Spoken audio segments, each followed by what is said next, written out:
Hello दोस्तों, नमस्कार। स्वागत है आपका हमारे यूट्यूब चैनल में। और आज मैं आपको विविध परीक्षा में प्रतियोगिताओं का परीक्षा में पूछा गया प्रश्न, वस्तुनिष्ठ प्रश्न दिखाने जा रहा हूं। तो चलिए शुरू करते हैं। तो पहला क्वेश्चन यहाँ पर है, जल का वाष्प में परिवर्तित होना एक कौन सा परिवर्तन है? रासायनिक परिवर्तन, प्राकृतिक परिवर्तन, भौतिक परिवर्तन, जीव रासायनिक परिवर्तन। तो ये भौतिक परिवर्तन है। अब दूसरा क्वेश्चन पर आ जाते हैं दोस्तों।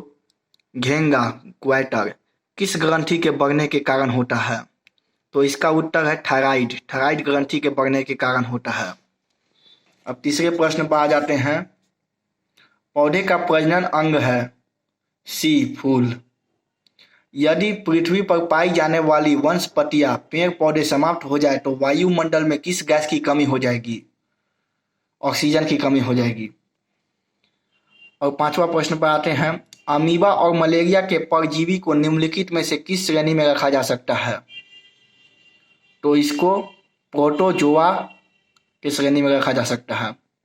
तेज धूप में चलने के पश्चात कमरे में प्रवेश करने पर अंधेरा दिखाई पड़ता है, क्यों होता है? इसका कारण है दृष्टि पटल की शलाका कोशिकाओं में दृश्य नील लोहित स्थापित हो जाती है और साध्य दृष्टि से उत्पन्न हो जाती है। अब आते हैं सातवां प्रश्न पे। जल का शुद्धतम रूप है। तो इसका जल का शुद्धतम रूप है वर्षा का जल, सबसे शुद्ध होता है। निम्नलिखित में से कौन सा मनुष्य के पाचक तंत्र का भाग है? तो अग्न्याशय है, जो खाना पचाने में मदद करता है। किस प्रकार की दृष्टि से दोष के लिए उत्तल लेंस का उपयोग किया जाता है? तो दूर दृष्टि के लिए उत्तल लेंस का प्रयोग किया जाता है। और यदि सामान्य पानी में कोई अंडा डाला जाए तो वह डूब जाता है, पर यदि पानी में काफी मात्रा में नमक मिला हुआ हो और उसमें अंडा डाला जाए तो अंडा पानी पर तैरता रहता है। यहाँ पर जितना भी प्रश्न है सब मैं आपको दिखाऊंगा। तो 11वें नंबर क्वेश्चन पे आते हैं। इकोलॉजी विज्ञान निम्नलिखित में से किसका अध्ययन करता है? तो पौधों और पशुओं का, उनके पर्यावरण के साथ उनके संबंध का। मेरा कैमरा का क्वालिटी थोड़ा अच्छा नहीं होगा, लेकिन आपको पढ़ने के लिए दिखाई देगा होगा। क्वालिटी अच्छा पकड़ लीजिए, 480 या 720p पकड़ लीजिए आप लोग ये वीडियो देख रहे हैं तो। शरीर में रक्ताल्पता की बीमारी का नाम है, रक्ताल्पता की बीमारी का नाम है एनीमिया, मतलब रक्त की कमी। समस्थानिक आइसोटोप्स को बोलते हैं। आइसोटोप्स होते हैं किसी एक ही तत्व के परमाणु जिनका, तो इसका उत्तर है परमाणु भाग भिन्न किंतु परमाणु क्रमांक समान होता है। अब आते हैं 14 नंबर क्वेश्चन पे। यूरिया खाद पौधों को निम्नलिखित में से कौन सा तत्व मिलता है? तो इसको मिलता है नाइट्रोजन। पौधों तथा पेड़ों के पत्तों का रंग हरा होने का कारण क्या है? तो इसका कारण है क्लोरोफिल का होना। डायनमो एक मशीन है जिसका काम है यांत्रिक ऊर्जा को विद्युत ऊर्जा में बदलना।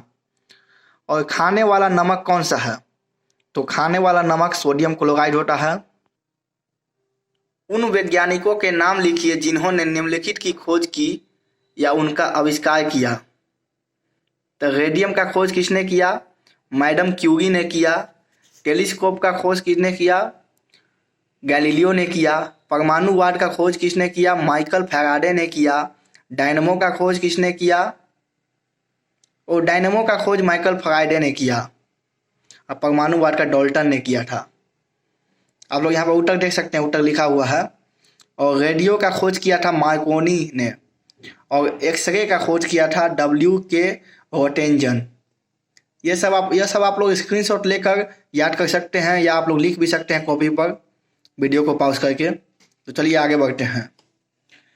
एक झील की ऊपरी सतह जमी हुई है जिसका तापमान -15 डिग्री सेल्सियस है। जमी हुई झील के संपर्क में पानी का तापमान होगा, कितना होगा? 4 डिग्री सेल्सियस होगा।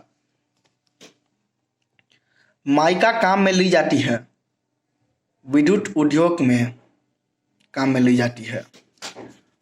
अब आते हैं 21वें नंबर क्वेश्चन पे। जब ईंट को पानी में डालते हैं तो बुलबुले उठते हैं, क्योंकि ईंट के सूक्ष्म छेदों में हवा होती है। वायु निम्नलिखित में से क्या है? मिश्रण है। सूर्य का प्रकाश किस प्रक्रिया से पृथ्वी पर आता है? तो विकिरण के वजह से आता है। न्यूट्रॉन बम गिराने का क्या दुष्प्रभाव होता है? जीव जंतुओं का नष्ट करता है। निम्नलिखित के कारण बताइए। टेलीफोन के दो खंभों के बीच तार कुछ ढीले लटके हुए क्यों बांधे जाते हैं? और दूसरा क्वेश्चन है, सूर्यास्त के बाद रेडियो श्रवणता अच्छी हो जाती है।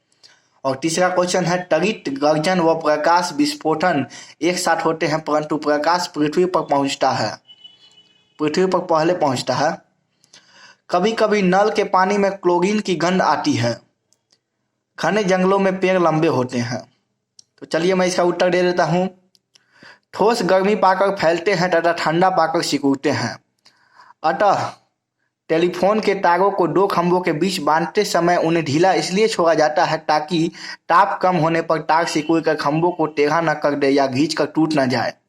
तो चलिए दूसरा क्वेश्चन पे आते हैं। दूसरा क्वेश्चन के आंसर पे, सूर्यास्त के समय ताप में कमी आने के कारण वायुमंडल की संवहन धाराएं मंद गति से चलती है, जिसके फलस्वरूप रेडियो तरंगों पर उनका प्रभाव कम हो जाता है। इस प्रकार सूर्यास्त के बाद रेडियो श्रवणता अच्छी होती है। तीसरा क्वेश्चन का आंसर देते हैं। प्रकाश का वेग ध्वनि के वेग से कहीं अधिक होता है, इसलिए तारित गर्जन बाद में सुनाई पड़ता है और त्वरित प्रकाश विस्फोट पहले दिखाई देता है, जबकि आकाश में दोनों प्रक्रियाएं एक साथ होती हैं। तारित नहीं था, यहाँ पर त्वरित गर्जन है। और डी नंबर पे आते हैं। कीटाणु विहीन जल पीने के योग्य बनाते हेतु पीने के पानी में कीटनाशक का विलय किया जाता है, प्रयोग किया जाता है। कीटनाशक के रूप में क्लोरीन का इस्तेमाल जब पेयजल में पीने वाला पानी में किया जाता है तो पानी में क्लोरीन की गंध आने लगती है। अब जो क्वेश्चन था, घने जंगलों में पेड़ क्यों होता है लंबा लंबा? तो घने जंगलों में सूर्य के प्रकाश की कमी के कारण प्रकाशानुवर्तन के फलस्वरूप पेड़ लंबे होने लगते हैं।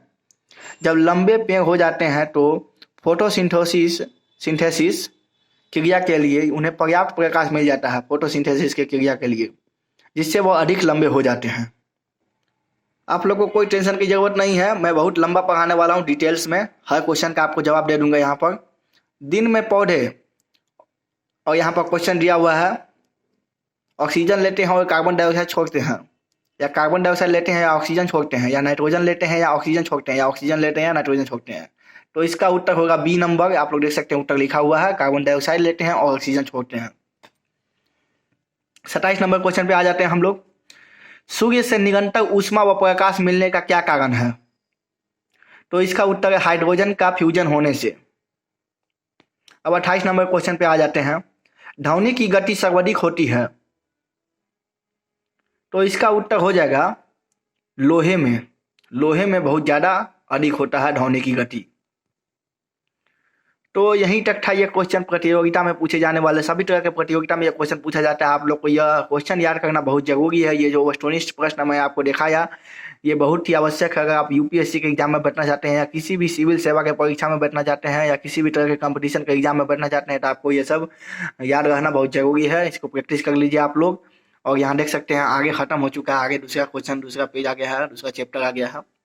तो इसी तरह के वीडियोज देखने के लिए लाइक कीजिए, सब्सक्राइब कीजिए, शेयर कीजिए, हमारे चैनल को फैला दीजिए और ज़्यादा से ज़्यादा बच्चे तक इस वीडियो को फैलाइए। इस वीडियो का क्वालिटी थोड़ा ख़राब है पर ज्ञान आप लोग को सही मिल रहा है।